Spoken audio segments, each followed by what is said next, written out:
Hey everyone, it's Johanna, and I made this video. This video is a hair tutorial on how I get my hair like this wavy kind of kinked kind of look.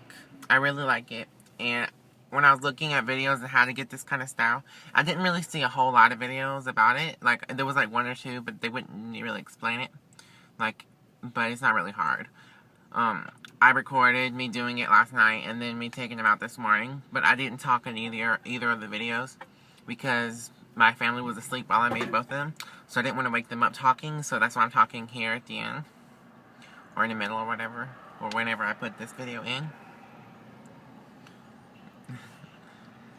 But yeah, my hair was kind of like a little too damped, but you want your hair damp, but not like too damped.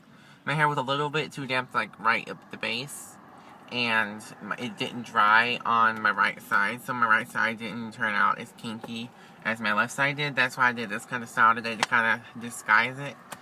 But as long as you do it right, like not too wet, you could do it dry if your hair holds curls good. But my hair does not hold curls really well at all. Oh, by the way, this is extensions I have in. That's why they look so good and they're holding so well, is I have extensions in. I'll do a review on them. But, yeah. I hope you like this video. And like, comment, and all that. Bye.